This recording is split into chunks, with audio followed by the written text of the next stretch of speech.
897번째 책 소개입니다. 책에서 일부 내용을 발췌하여 소개드립니다. 책 제목 박정희 한국의 탄생. 저자 조우석. 출판일 2009년 10월 9일. 상상빌더 한 줄 요약. 박정희 대통령을 알자. 책 소개. 외면과 찬양의 양극단을 넘어 박정희를 다시 읽는다. 이 책은 박정희에 대한 고정관념과 편견을 깨뜨리고 그를 객관적이고 올바르게 평가하자고 제안한다. 저자 조우석은 우리 세대가 자부심을 잃어버린 단초가 박정희를 둘러싼 왜곡된 담론에 있다고 말한다. 친일파 독재자, 지역차별의 원조, 공작정치에 능했던 정치꾼, 전사회의 군사문화화 등 박정희의 더 씌워진 부정적인 이미지를 거둬두고 열린 마음으로 박정희의 업적을 제대로 평가한다. 저자 소개. 저자 조우석. 기자. 저널리스트 겸 문화 전반과 함께 근현대사에 관심이 많아 그런 내용의 조우석 칼럼을 중앙일보에 연재하고 있다. 박정희, 한국의 탄생도 이런 배경에서 나왔다. 박정희를 건너뛰고서는 한반도의 20세기를 제대로 만날 수 없다고 생각하고 있다. 이제 박정희가 치유와 화해의 이름이 되길 소망하는 조우석은 1956년 충남 천안에서 태어나 서강대를 졸업한 뒤 신문기자 생활을 해왔다. 문화일보 문화부장, 중앙일보 문화전문기자로 활동하며 한국의 대표적인 문화통 기자로 꼽혀왔다. 책에서 얻은 내용. 외면과 찬양의 양극단을 넘어 박정희를 다시 읽는다. 과연 우리는 박정희 시대와 화해할 수 없는가? 왜 한국의 탄생인가? 왜 박정희 시대인가?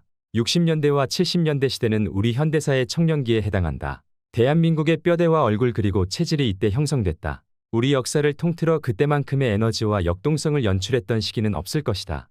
대한민국의 탄생은 이승만 정권이 아니냐고? 박정희, 한국의 탄생의 저자 조우석은 감히 한국의 탄생은 박정희 시대라고 주장한다. 그 60년대와 70년대 시대 18년의 기간 동안 대한민국의 사회 경제적 근간이 거의 모두 완성됐다는 것이다. 특히 경제 부문의 진보는 경이로운데 영국이 131년, 일본이 72년이 걸렸던 경제성장을 불과 20년 만에 이루어냈던 것이다.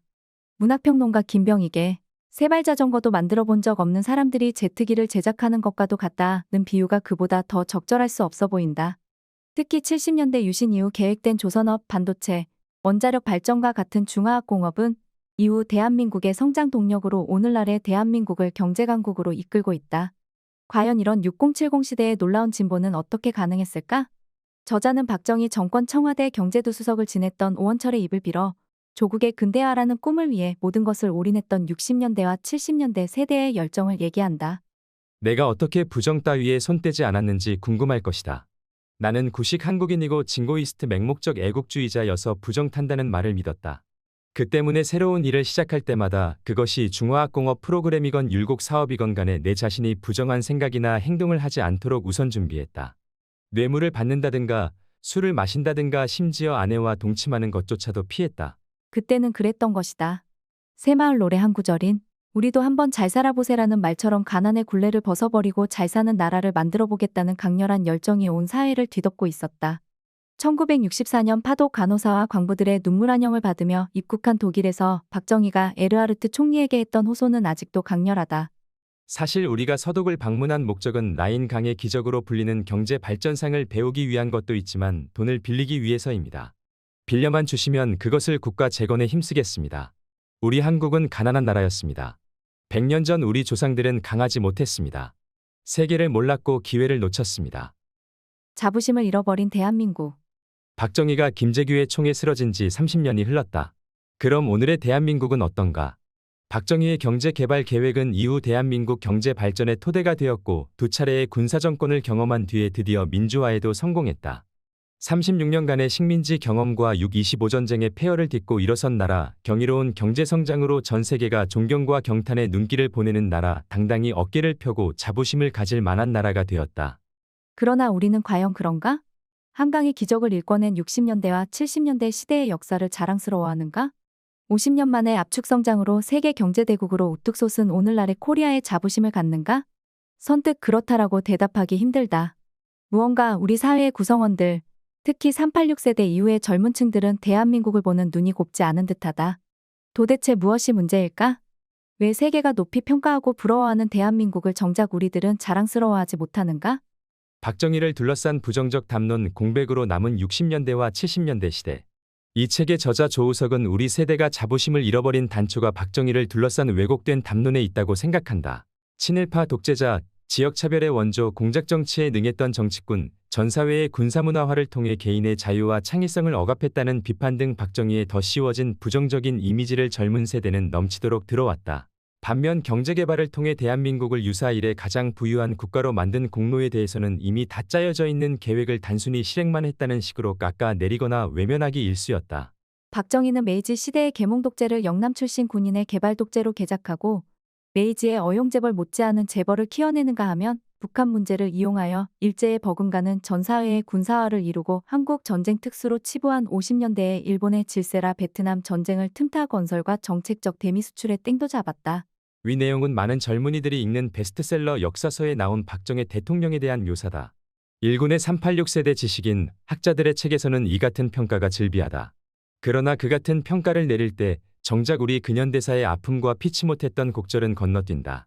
결국 우리 젊은 세대들은 역사상 가장 에너지 넘치고 역동적인 시대를 부패와 권위주의로 점철된 오욕의 역사로 치부하며 그 시대를 부정하고 희화화하고 거리를 두려고 하는 것이다.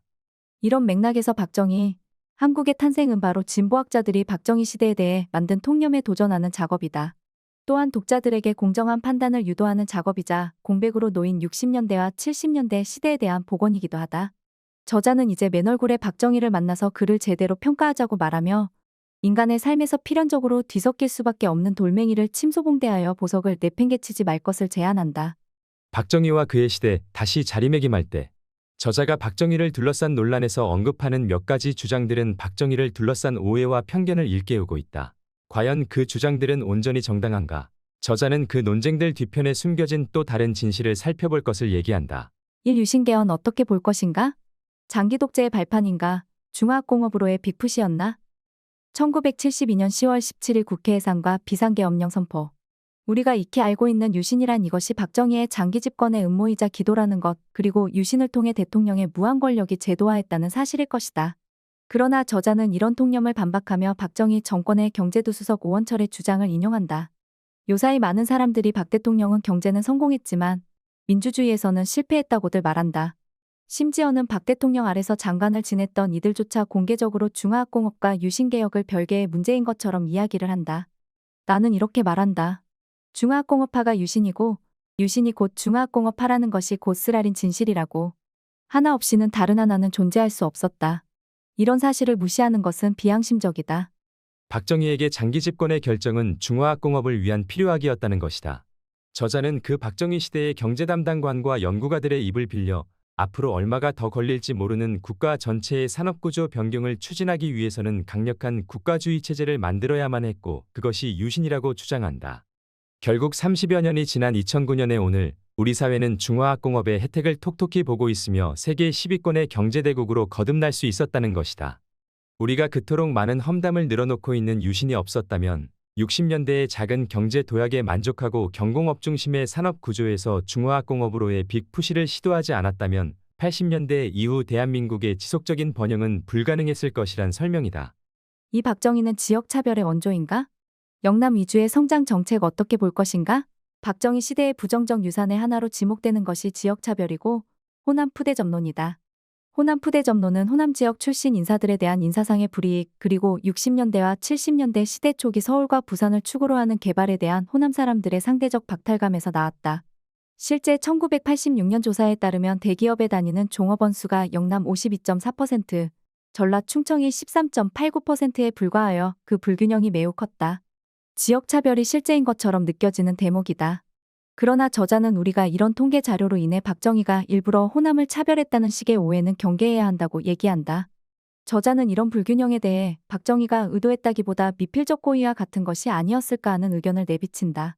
실제 부산이나 포항 등 영남의 항구 도시가 발달할 수 있었던 것은 자연 방파제 역할을 하는 섬, 도로와 철도의 발달, 깊은 수심 등 공장 입지 조건에 유리함을 갖고 있었기 때문이다.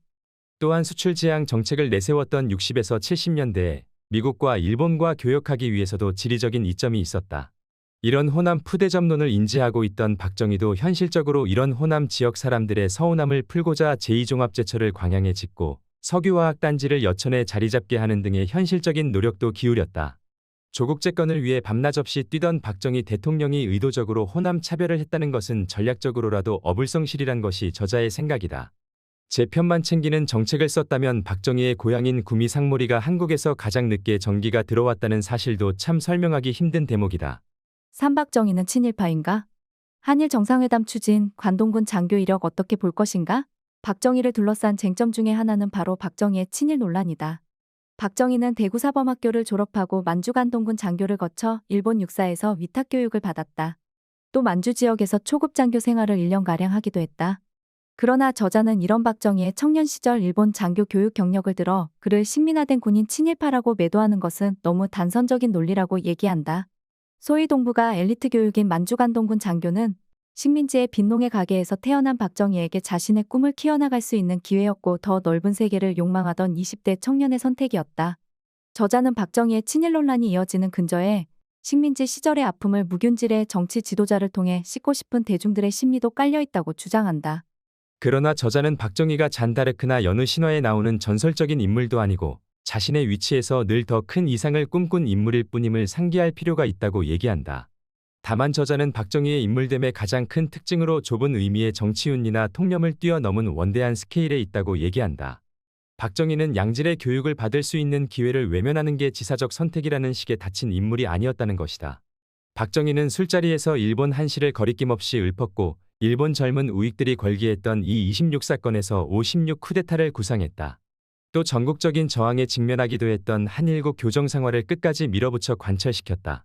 단지 일본의 것이기 때문에 죄다 부정하는 것은 편협하고 우리가 배울 점이 있다면 그것이 비록 식민지 지배국의 것이라도 배운다는 것 또한 국가재건의 자금을 위해서는 선조들의 죗값으로 성에 차지 않더라도 받겠다는 생각이 저변에 깔려 있었던 것이다.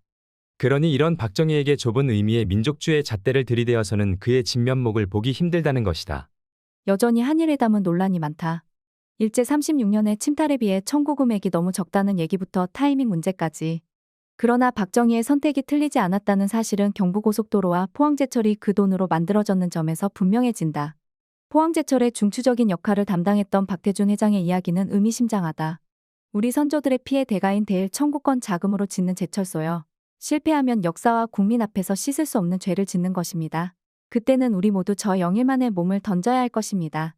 또한 저자는 박정희의 군장교 시절 만주 체험이 대한민국의 근대화 프로젝트에 적지 않은 영향을 미쳤을 것이라고 주장한다. 일본 육사 출신의 엘리트 장교로 구성된 참모부는 거대 만주를 효율적으로 움직이던 관동군의 머리 역할을 했기 때문이다. 여기서 저자는 한 가지 질문을 던진다. 1930년대와 40년대 초반 일본이라는 동부가 선진 모델의 심장부에 들어가 그 시스템을 체득한 것은 선인가 악인가? 결국 박정희의 그런 일제로부터 흡수한 교육과 체험들이 대한민국의 근대화에 커다란 성공을 가져왔다면 그것으로 된 것이 아닐까? 단순한 반일 감정과 좁은 민족주의로 식민지 상황과 박정희를 재단하는 것은 무리가 있다. 박정희 이제는 화해의 이름이다. 역대 대통령 선호도와 공적 평가에 대한 여론조사를 하면 늘 1위를 하는 인물이 박정희다. 그런데 이런 대중적인 정서와는 달리 지식인들 사이에서 박정희란 쉬쉬해야 하는 이름이고 그를 언급하는 이는 눈치 없는 보수주의자가 되어버린다. 1960에서 1970년대 내내 반박정희 정서를 주도했던 지식인들이 지금도 그 틀을 유지하고 있기 때문이다. 이런 박정희를 둘러싼 극단적인 평가야말로 대중과 지식인들의 이런 인식적 괴리야말로 오늘날 박정희와 그의 시대에 대한 우리 사회의 무지 혹은 무관심을 드러내는 또 다른 증거다. 한국전쟁의 기원 의저자인 브루스 커밍스는 다음과 같이 말한다. 아이러니 중의 아이러니는 86%의 해외 의존도를 지닌 남한이 세계 경제의 아가리에서 산업적 자립을 쟁취해냈다는 것이다. 1970년대 중공업 추진 정책은 멋진 성공인 동시에 한국의 독립선언이었다. 그때부터 한국인들은 어깨를 펴고 자신 있게 걷기 시작했다. 브루스 커밍스. 대학의 지평을 넓힌 사람에게 주는 레옹티에프상을 수상한 세계적인 경제학자 장하준 교수는 60년대와 70년대 연대 경제발전에 대해 다음과 같이 평가한다. 부자나라, 초일류 기업이 되려면 꼭 한국처럼만 하라. 뒷마당에 심어진 뽕나무나 올리브나무만 기르거나 봉제품을 만지작거리지 말고 초일류에 도전하는 미친 짓을 벌여야 하며 이때 반드시 국가의 적극적인 개입이 있어야 한다는 것이다. 이와 같은 괴리를 우리는 어떻게 이해해야 할까? 박정희를 욕하는 한국 지식사회는 일종의 위선적인 모습을 보여주는 것이 아닐까? 박정희 시대가 만들어 놓은 경제개발의 과실은 양껏 누리면서 사실을 사실대로 말하지 않고 침묵하거나 지연말단만으로 폄하하고 있지는 않은가? 그래서 저자는 목청 큰 역사책, 그러니까 지난 시절 학문의 이름으로 고정관념과 편견을 증폭시켰던 숱한 박정희 평가가 아닌 맨얼굴의 박정희를 보자고 제안한다. 모든 것이 완벽하다는 찬양 일색이 아니다. 우리가 박정희에게서 흠없는 성인의 모습을 보고자 하는 것이 아니라면 정말 열린 마음으로 박정희의 업적을 제대로 평가하고 우리 것으로 만들어야 한다. 그가 추진해낸 대한민국의 기적의 역사 또한 우리 것으로 만들어야 하는 것이다. 여기서 저자가 박정희에 비유하는 아카시아 나무의 운명은 경청할 만하다. 아카시아 나무는 다른 수목의 성장을 방해하고 제멋대로 온 산을 뒤덮는 악성수종으로 알려졌었다.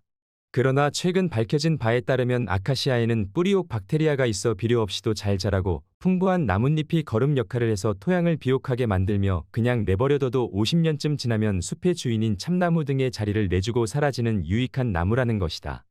저자는 그 아카시아를 우리 숲에 심은 장본인인 박정희의 운명이 그 아카시아 나무와 많이 닮았다고 말한다. 지식인들과 학자들이 그 가치를 모르고 편견과 험담, 저항만을 일삼을 때 그걸 묵묵히 견디며 조국의 부국 강병을 위해 거대한 산업의 숲을 만들었던 박정희의 가치, 그건 말할 필요도 없이 30여 년이 지난 지금이라도 다시 찾아야 할 우리의 가치일 것이다. 필로그. 박정희는 이제 치유와 화해의 이름이다. 2005년 말 명지대 국제한국학연구소는 흥미로운 만남을 시도했다. 학술회의를 마련해 박정희 시대의 핵심 참모 몇 명을 초청했다. 구술사, 즉 문헌에 없는 얘기를 얼굴을 맞대며 이끌어내자는 논의에 멍석을 깔아준 것인데 당시 모습을 드러낸 사람이 언론학자 정진석이다. 1970년대 이후 기자협회와 관훈클럽에서 일하며 그 시대 언론 분위기를 가장 잘 아는 사람이었다. 외국어대 교수 생활까지 했으니 현장과 학문을 오갔던 그는 뜻밖의 발언을 했다. 요즘 젊은 교수들이 박정희 시대야말로 억압적인 언론 정책을 통해 흑백 논리로 논조를 유인했고 편 가르기를 일삼았다면서 비판을 하지만 그게 결코 전부가 아니라는 주장이다. 그 시절 신문 판매 부수도 폭발적으로 늘었다. 대한민국 빅뱅은 언론 산업에도 영향을 줬다. 전국 일간지 발행 부수는 1970년 총 200만 부였으나 10년 뒤에는 270% 늘어난 540만 부를 기록했다. 하지만 권력 언론 유착으로 지금의 신문들이 성장했다는 것은 근거 없는 주장이다. 그러면 왜 정부 신문이라는 서울신문은 1등이 안 됐는가? 경향신문은 신진자동차가 운영하다가 MBC하고 합쳤습니다. 그러면 경향신문도 1등이 되었어야 하는 것 아닙니까? 물론 동아일보 광고 탄압 등 부당한 언론 통제가 있었고 그게 유신 시절의 부정적 유산의 하나임을 그도 인정했다. 하지만 그날 정진석의 제안은 언론 분야를 떠나 박정희 시대의 전체를 어떻게 균형 있게 볼 것인가에 많은 암시를 준다. 군사정부를 덮어놓고 암울한 군사독재 시절이라고 말합니다. 암울하게 살았던 사람도 있었지만 그렇지 않은 사람도 많았습니다. 내년이면 월급이 오를 것이라는 기대감을 지닐 수 있었고 새방에서 더 나은 집으로 옮길 수 있다는 희망을 안고 사는 사람들이 많았습니다. 그 결과 오늘날에도 여론조사를 하면 박정희에 대한 좋은 평가가 나오고 있는 것입니다. 실감나는 지적대로 가까운 시대 즉 온리 에스터데이일수록 잘못하는 정보가 많다. 목소리 큰 역사책, 신목소리의 학자들 때문이다. 자기들 관점에 따라 역사를 재단한다. 정진석의 주장은 그런 목청 큰 목소리가 얼마나 허구인가를 보여준다. 역사학자 윤해동이 식민지의 회색지대에서 말한 대로 목청 큰 역사책이 말하고 있는 정형화된 기억과 다른 작은 경험, 즉 개개인이 했던 경험이 더욱 진솔한 역사일 수 있다. 목청 큰 역사책, 사실을 모르는 사람들이 너무 쉽게 말하고 숨어서 돌팔매질에 열중한다. 그중 거칠고 쉰 목소리는 농객 진중권으로부터 나왔다. 그는 박정희 시대와 개발연대를 최악의 독재이자 파시즘의 정치였다고 비판하지만 도를 넘었다. 결과적으로 지식사회를 황폐하게 만들었다. 오래전 선보인 내 무덤에 침을 뱉으마 가 그것인데 다음 인용하는 글은 초판 표지를 장식한 문구다. 죽은 박정희교의 노예가 되어버린 일그러진 우익들의 초상. 극우 파시즘의 망령에 사로잡힌 그들의 정신 상태를 예리한 철학적 분석과 통쾌한 풍자로 해부한다. 풍자와 비판에도 금도가 있고 예절이 있다. 요설이 난무하는 그의 박정희 공격에는 차라리 눈을 감고 싶다. 엄밀한 논의마저 생략했기 때문에 프로파간다에 속한다. 이런 반 박정희 논리는 지난 30년을 넘게 유지되어온 한국 지식사회의 사막화 현상을 재촉했다. 학문의 이름으로 기왕의 고정관념과 편견을 증폭시켰는데 우선 많은 정치학자들도 그랬다. 박정희의 닫힌 태도, 변함없는 학문세계. 정치학자들은 박정희 개인에 관한 한닫힌 태도를 보인다. 이를테면 한국의 대표적인 정치학자인 길승음, 진덕규, 손호철 등은 박정희의 경제개발이란 쿠데타를 일으켜서 정통성이 없었던 지도자의 콤플렉스 때문에 더욱 강력하게 추진됐다고 말한다.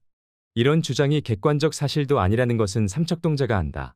쿠데타로 집권했던 나라가 20세기 들어 수십 개인데 그렇다면 정통성 없는 지도자가 이끌었던 아르헨티나, 말레이시아, 브라질, 칠레, 파키스탄 등은 모두 콤플렉스 때문에라도 부자 나라가 돼 있어야 한다.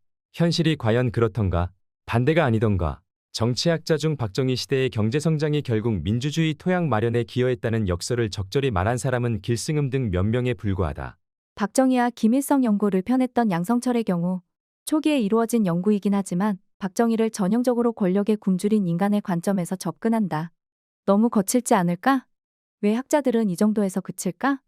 최소한 민족주의를 포함한 박정희의 정치사상이야말로 훌륭한 연구 테마일 텐데 편견 없는 연구 논문은 드물까? 나는 모를세라 하며 눈을 감는 사정은 장삼이사들의 고정관념과 다를 게 없다. 박정희의 민족주의를 제3세계에서 나타나는 민족주의로 보는 입장은 이정식이 거의 유일하다. 이정식은 미국에서 활동하는 학자이기 때문에 국내 학계의 눈치 보기 풍토로부터 자유롭다. 나머지 학자들의 경우는 박정희는 본래 민족주의자였는데 훗날 반 민족주의로 변질했다고 주장하는 게 보통이다. 엉거주춤한 결론이다. 남이 볼 때 균형 잡힌 주장으로 보이도록 애써 포장한 것은 아닐까? 최소한 100명 중 1명 정도는 나는 그렇게 보지 않는다고 말해야 하지 않을까? 처음부터 박정희에게 민족주의 같은 것은 없었다고 배관시하는 학자도 부지기수이다. 강만길, 박현채, 서중석 등이 그들인데 여기에서 물어보자. 왜 이런 현상이 벌어질까? 첫째, 한국 정치학은 아직도 박정희란 인물은 평가가 엇갈리는 정치인이기 때문에 굳이 개입하는 것이 시기상조라고 본다. 둘째, 한국 정치학은 지나치게 과학주의에 사로잡혀 있다. 그들 눈에는 바다 건너 서구의 사례만이 매우 과학적으로 보이고 때문에 서구의 사례만을 줄기차게 언급한다. 셋째, 국내 정치학은 무엇보다 민주정치와 독재정치라는 이분법에 경도되어 있어 독재자 박정희는 굳이 언급할 가치가 없다고 본다. 그게 정치학자 정윤재의 지적이지만 털어놓고 말하면 그들은 몸을 사린다. 주변의 동료 학자들의 시선이 걸린다. 약간의 냉소주의에 저항의식을 가진 채 독재자 박정희를 비판해야 학자답다고 본다. 그런 구조가 하도 오래되니까 이제는 자기 확신으로 굳어졌다. 아무렴 이렇게 하는 것이 학문의 독립성 혹은 가치 중립성을 유지하는 것이 아닐까? 하지만 그것이 학자로서의 직무유기이자 학문 관료주의의 태도임을 저들 스스로 모르지 않는다.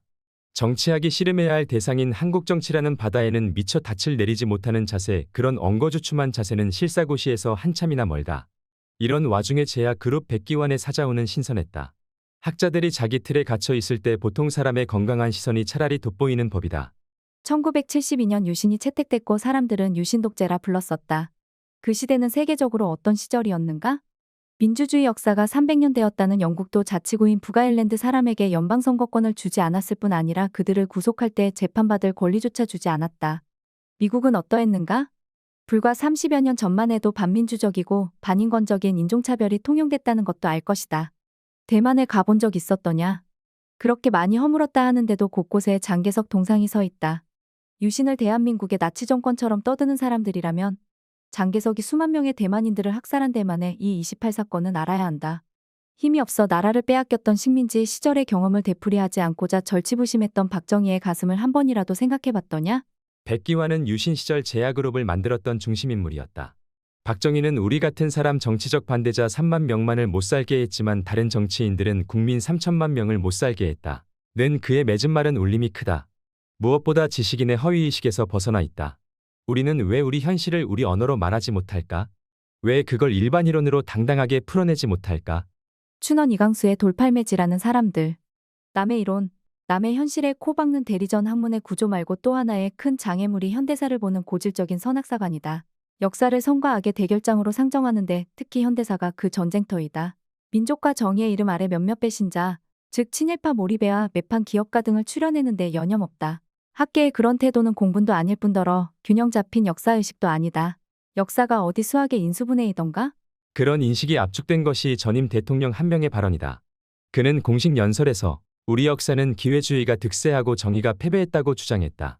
1970년대 책 해방 전후사의 재인식 등을 읽으며 피가 거꾸로 돌았다고도 했다. 정의로운 역사를 만들겠다는 의욕이었겠지만 하나만 알고 둘은 몰랐다. 그런 인식에 밀려 오래전 희생된 사람이 작가 춘원 이광수다. 한국 사회 특유의 흑백 논리에 희생된 춘원 이광수. 이광수는 한국 지성사의 뜨거운 감자다. 그는 이제 죽은 개처럼 불리고 있다. 누구든 그 이름만 들먹거리면 마치 엑스이라도 밟은 것처럼 화들짝 놀라고 자기 이름이 그와 동렬로 열거되면 모욕당한 것처럼 붕괴한다. 춘원은 근대사의 아픔과 영광을 함께 상징하는 이름이다. 하지만 지금 그는 친일파라는 무덤에 넣어졌고 사회적 익명 상태에 놓여 있다. 누가 그걸 시켰나? 현대사를 보는 선악사관, 즉 흑백 논리가 시켰다. 그 풍토를 지적한 것은 국내 지식인이 아니다. 이광수를 위한 변명을 펴냈던 이중호 당시 뉴욕 주립대학 교수였다. 그가 볼 때 춘원을 욕하는 한국 사회란 거대한 위선자들의 나라이다. 이중호의 말대로 요즘 춘원을 진지하게 말하는 이는 거의 없다. 장편소설 흑무정사랑은 중고생 시절에 읽고 바로 졸업한다. 기껏 민족개조론을 썼던 친일파라며 매도한다. 이게 근대문학의 첫 장을 연 큰 작가에 대한 사회적 예우일까? 역시 옛 시대 선배들과 조상을 욕하는 우리 정신사의 내추럴 구조와 선악사관이 문제다. 선악사관은 왜 생겨났을까? 물론 해방 이후 반민특위 활동 등이 벽에 막히면서 친일파 청산이 만족스럽지 못했고 때문에 건국의 정통성이 흐려진 데 대한 안타까움의 소산이다. 이해한다. 하지만 이들이 놓친 것은 사람 없고 자원 없던 광복 이후의 현실이다. 모든 먼지를 쓸어버린 백지 위에 큰 붓으로 건국이라는 새 그림을 시원시원하게 그렸더라면 얼마나 좋았을까? 하지만 그게 불가능했다. 사람들은 보통 제2차 세계대전 당시 독일 나치에 협력했던 부역자들을 단죄했던 프랑스의 사례를 상기시키고 있다. 하지만 프랑스가 점령당한 기간은 불과 4년여였고 우리는 36년이었다. 한 사람이 태어나 성장하는 긴 세월이다. 이후 건국 과정은 참혹한 조건을 감내해야 했다. 때로는 원칙과 명분을 잠시 접더라도 일부 몰입애와 친일파를 끌어안아야 했고 따라서 건국이란 용광로일 수밖에 없다. 몰입애와 친일파 그리고 민족주의자가 포함돼 움직였던 거대한 용광로 말이다. 놀라운 점은 그런 아픔과 모순 속에서 대한민국이 솟아났다.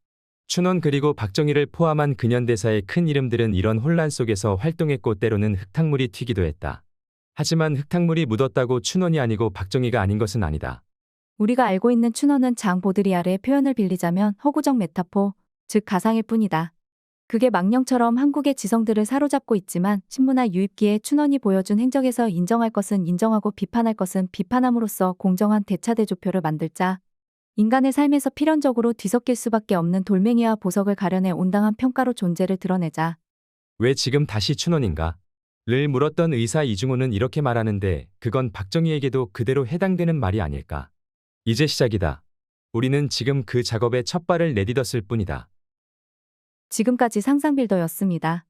감사합니다.